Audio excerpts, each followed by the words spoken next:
Today I thought I would share with you guys a recipe for a bread that I've been making a lot.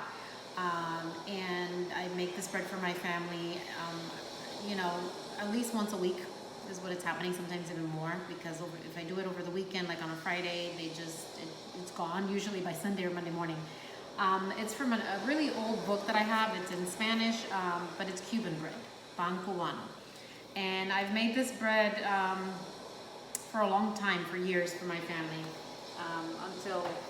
and it was always delicious, but then I finally got it down. I got the technique down to actually be as close as possible to an actual loaf of Cuban bread that you buy at the Cuban bakeries or the Hispanic bakeries.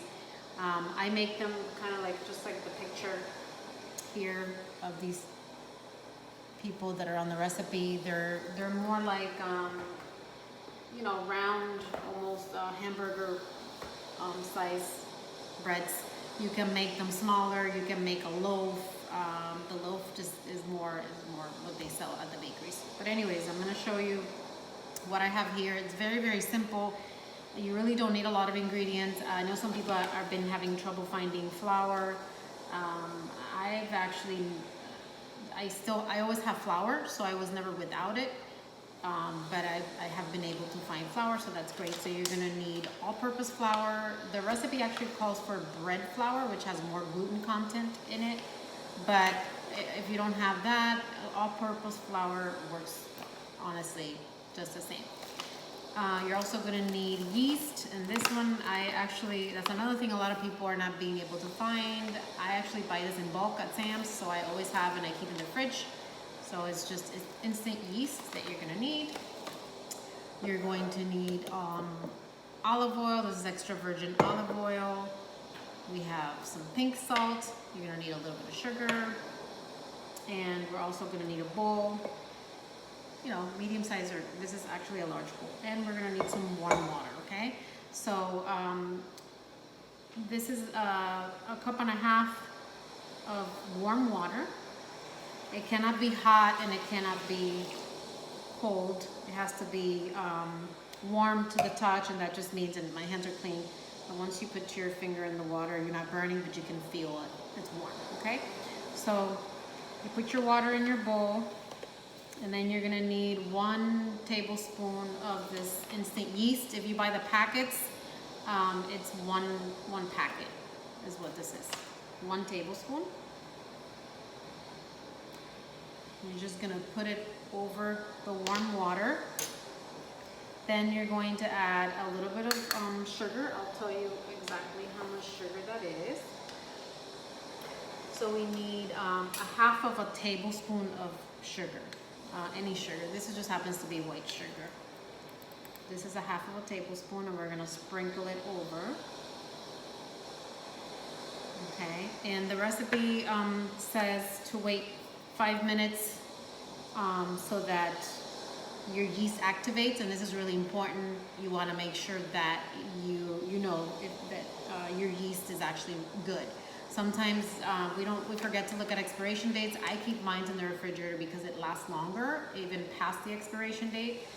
So I've had good results with that. But if you buy a yeast and then you don't use it regularly, it expires, and then you're gonna make your bread, and you do everything, you prep everything, and then your bread doesn't rise, and you're like, what's going on? Well, it's because your yeast was expired. So this is the safest way to do it. That way you don't waste any of your other ingredients if your yeast isn't good.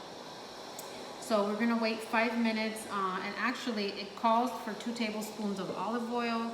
I've done it either way. I've waited the 5 minutes and then added the olive oil, but to save time, I usually just do this, just add the olive oil, and this is just extra virgin olive oil is what I've used. So I just put it right over. If you happen to have lard, you can use lard. The Cuban breads that you buy at the bakeries, they say that they contain lard.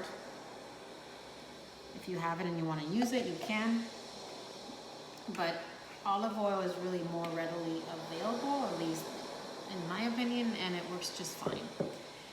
So now we're just gonna let this sit And you're gonna see in about 5 minutes, you're gonna see it bubbly. If the yeast is good and active and working and not expired, it's just gonna look foamy and it smells very yeasty. So I'll be back to show you the next step after that, the 5 minutes.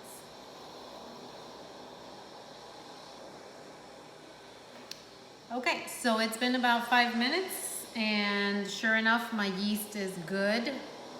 I don't know if you can tell, but it's foamed up. Okay, so I mean right away, sometimes it doesn't even take 5 minutes and it's ready. So now we're ready to proceed, and what we're gonna do is we're going to now add the flour, and the salt is the last thing we're gonna add. And the reason why we do that is we never wanna add salt directly to yeast, because it can actually, it can kill the yeast, or it can, you know, it can stop it from rising or working properly. So that's the reason for that. And the recipe calls for 3 1/4 to 3 1/2 cups of flour. So I'm gonna start out just basically dumping in 3 cups of flour. This is a 1/2 cup measure. So let's do that now. 1 cup,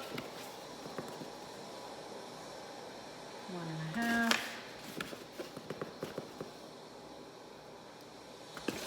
2, 2 1/2, and 3. Okay, so you have your 3 cups of flour, and now we're gonna add 1 teaspoon of salt. I find the recipe calls for 1 teaspoon of salt. I like to add a little bit more. The bread, to me, it just tastes better when you add a little bit more salt, but I mean, you can try it with 1 teaspoon of salt. And I think also depends on what type of salt you're using. I'm using pink Himalayan salt, so 1 teaspoon is usually good. And all I'm doing is I'm adding just maybe like about a teaspoon more of salt. And what I did was I added it directly onto the flour, okay? And so I didn't add it to the yeast. Let me just grab a spatula here. And all I'm gonna do is I'm gonna go ahead and just little by little just incorporate the salt with the flour that I put in here before I mix everything. And you can actually use a mixer like this, a stand mixer, to make it. You don't really need to. I like making bread by hand, so I'm used to doing that. So now you're just gonna mix. You can use a wooden spatula or a wooden spoon. Just don't use a small one because it's gonna be hard to mix. And you're gonna see it start coming together.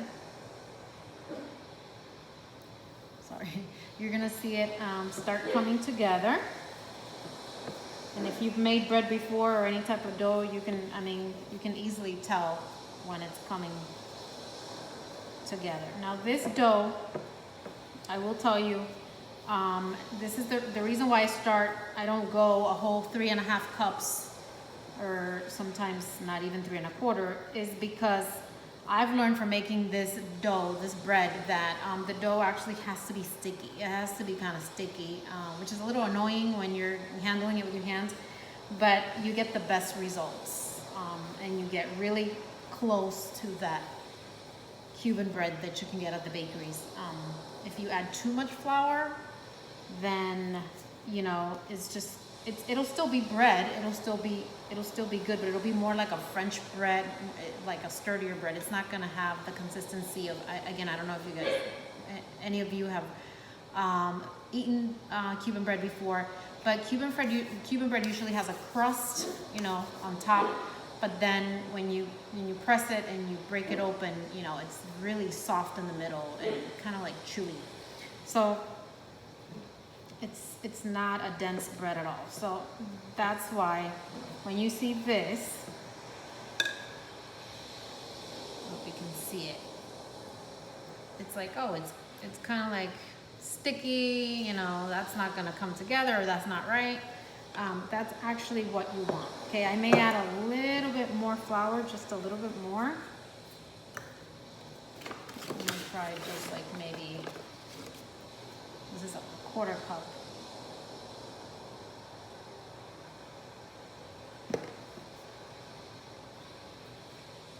And I have made this dough, I've kneaded this dough on the counter. I've kneaded this dough right in this bowl.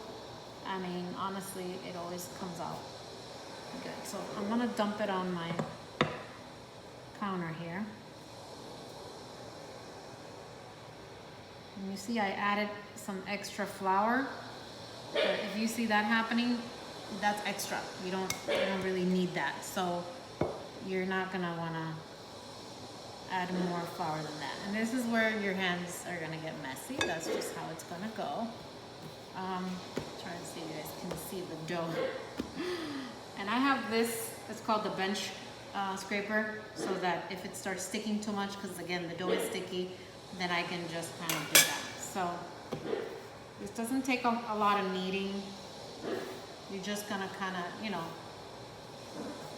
knead the dough a little bit. You can see it's already sticking. See that?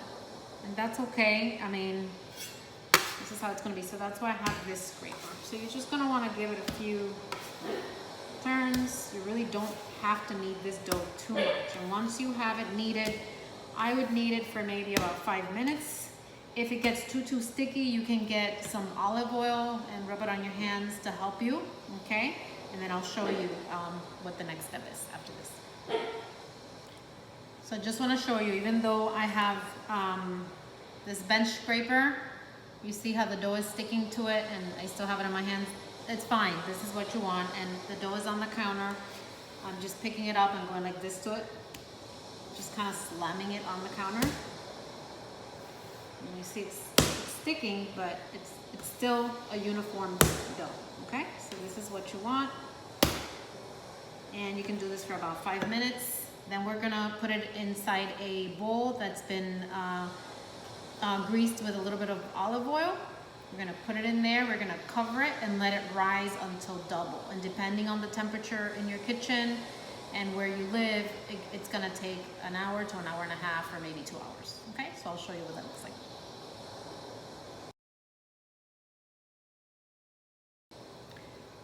Okay, you guys, so I need to show you my dough for my Cuban bread. Remember how it started, right? Small. I was sitting on my counter for about an hour and a half. Now look at this, it grew even more than double, which is fine. You see this? This is what you want to see. And then you just want to pat it down and just, as you can see, it's very, very elastic. See that? It's still in the sticky way that it's supposed to be, but it's together and it's completely ready to go. So if you're gonna make a loaf, just one loaf, you're just gonna shape it into a loaf. You're gonna put it on a baking pan and you're gonna cover it again for about 20 minutes in the meantime that you preheat your oven to 400 degrees. I like to do just like, you know, individuals. It's easier for my family to just pick up and eat. And honestly, it works out better for portion control. Depending on the size that you make them, it's gonna, you know, yield you between 8 and 12 buns or rolls or whatever you want to call them. And you can see that it's a little sticky. So if that happens, you're just gonna get a little bit of olive oil in your hands to help you out. That may be too much olive oil, but that's okay. I'm just gonna leave it on the counter. And so once you shape these, again, you're gonna cover them. I like to use plastic wrap again and make sure you spray your plastic wrap with some kind of oil or grease so that it doesn't stick to your dough. I'm just kind of try to tuck them in a little bit They don't have to be so, so far apart because they're gonna grow again. You can see that, okay?